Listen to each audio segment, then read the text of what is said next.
Buenas a todos, continuamos con el proceso de teleformación y ahora vamos a comenzar el estudio del tema 11 que lleva por título las cuentas públicas y la política fiscal. En este tema 11 vamos a profundizar sobre conceptos como el del sector público, cómo se estructura este sector público, qué son los presupuestos públicos, el concepto de gastos e ingresos públicos, analicemos la diferencia entre un impuesto directo y un impuesto indirecto. Ahondaremos sobre el estudio de determinados impuestos por su trascendencia, como el impuesto a la renta de las personas físicas, y finalizaremos el tema analizando la política fiscal. ¿De acuerdo? Hemos decidido estructurar el tema en dos partes bien diferenciadas. La primera parte, en donde vamos a estudiar los tres primeros epígrafes de las páginas 200 a 205 del libro, y la segunda parte, donde estudiaremos los impuestos, centrándonos en el IRPF, y veremos los conceptos de presión y de política fiscal en nuestro país. Bueno, el primer epígrafe habla de la estructura del sector público. Cuando analizamos los componentes del sector público, fundamentalmente distinguimos tres, ¿vale? Son las administraciones públicas, las empresas públicas y las instituciones de la Unión Europea. Dentro de las administraciones públicas distinguimos entre la administración central, formada por el Estado y organismos autónomos, la administración territoriales, donde está constituida por las comunidades autónomas y de las corporaciones locales, ayuntamientos y diputaciones provinciales, y el sistema de seguridad social. En relación a las empresas públicas, su misión fundamental es la de conseguir objetivos básicos de la economía de un país. Por ejemplo, se encargan del control de los sectores estratégicos como el sector energético, el sector de transporte, y tratan de fomentar el desarrollo de determinadas zonas deprimidas. España forma parte de la Unión Europea, por lo tanto está sometido a su normativa, a su regulación y a sus instituciones. Y en este apartado pues va a afectar a España también el tema de la financiación.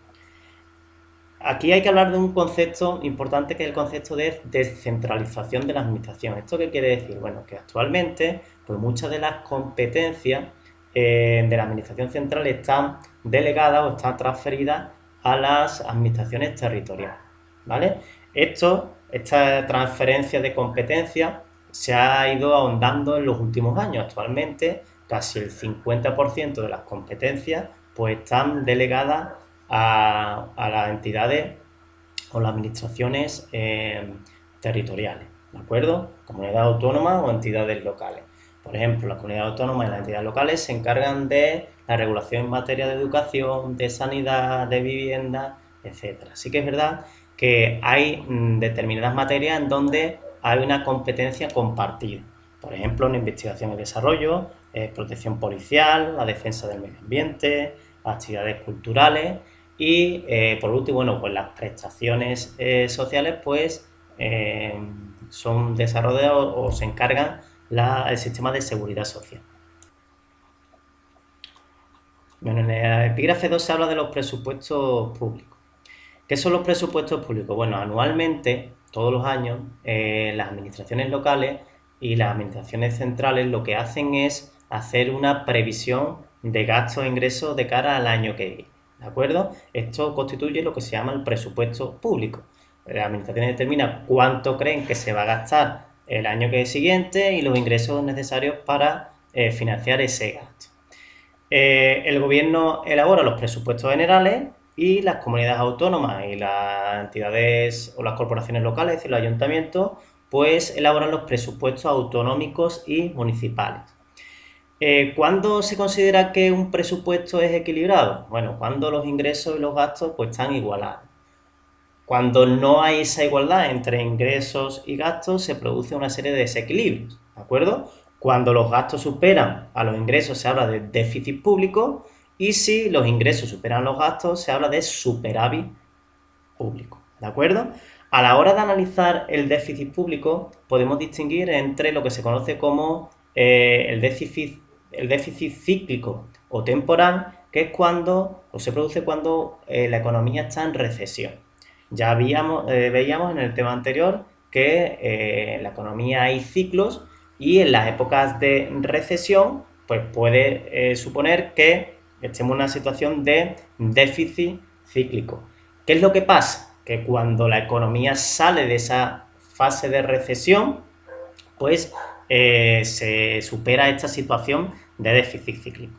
Pero también existe otro tipo de déficit que se conoce como déficit estructural, y ese déficit es el que se mantiene año tras año, incluso cuando la economía mejora y pasa de esa fase de recesión.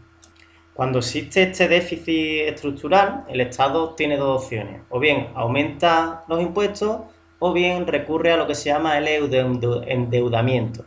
¿Qué es esto? Bueno, pues las administraciones públicas pide préstamos a los particulares. ¿A través de qué? Bonos del Estado o letras del Tesoro. Esto supone un problema real para las economías. ¿Por qué? Porque la deuda se va acumulando y los intereses pues van aumentando año tras año. El Fondo Monetario Internacional pues ha tratado de poner números a la deuda pública española, ¿vale? Y sobre todo tras analizar los posibles efectos que va a tener el COVID-19, y en su último informe pues establece que la deuda pública va a escalar del 99,5% actual al 113,4% final del año 2020, y se espera que aumente hasta el 114,6% del Producto Interior Bruto en el 2021.